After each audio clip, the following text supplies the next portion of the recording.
For those who are taking orders and who carry out acts of violence or voter intimidation or vote rigging, they would be ineligible for a U.S. visa.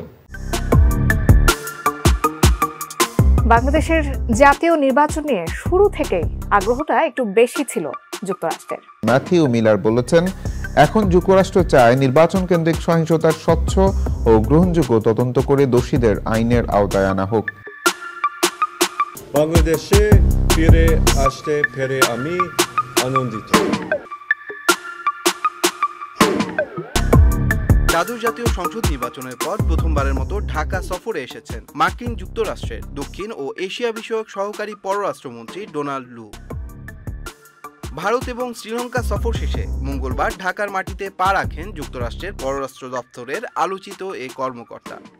Bharat এবং শ্রীলঙ্কা সফর শেষে মঙ্গলবার ঢাকার মাটিতে পা রাখেন যুক্তরাষ্ট্রের পররাষ্ট্র দপ্তরের আলোচিত এই কর্মকর্তা। দেশের মাটিতে পা রাখার আগ থেকেই দেশের রাজনৈতিক অঙ্গনে চলছে লু হাওয়া।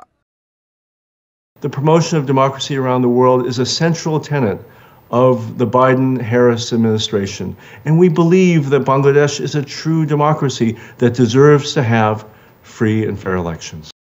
কেবল এখনই নয়, নির্বাচন পূর্ববর্তী সময়ে ডোনাল্ড লু দেশের রাজনৈতিক অঙ্গনে ছিলেন আলোচনার কেন্দ্রবিন্দুতে। দেশের রাজনীতিতে গণতন্ত্রের চর্চা, ভিসা নিষেধাজ্ঞা, অর্থনৈতিক নিষেধাজ্ঞা থেকে শুরু করে প্রত্যক্ষ ও পরোক্ষ নানাভাবে গণমাধ্যমে দেখা যায় ডোনাল্ড লুকে। Companies, for us, the promotion of democracy around the world is a central tenet of the Biden-Harris administration, and we believe that Bangladesh is a true democracy that deserves to have free and fair elections. মধ্য Asia ও বিশেষত বাংলাদেশের গণতন্ত্র এবং আভ্যন্তরীণ রাজনীতি বিষয়ে যুক্তরাষ্ট্রের অবস্থান নিয়ে হাওয়া পাল্টা হওয়ায় গড়িয়েছে অনেকখানি জল। একটা দেশের তিনি পররাষ্ট্রমন্ত্রীও, একজন সহকারী পররাষ্ট্রমন্ত্রী, তাকে নিয়ে বাংলাদেশ এত মাতামাতি করবে। নির্বাচন পরবর্তী সময়ে বাংলাদেশের বিষয়ে অনেকটাই বদলেছে আমেরিকার অবস্থান। রোহিঙ্গা প্রতিরক্ষা, নিরাপত্তা, নাগরিক অধিকার সহ বিভিন্ন বিষয়ে আলোচনা করবেন ডোনাল্ড লু।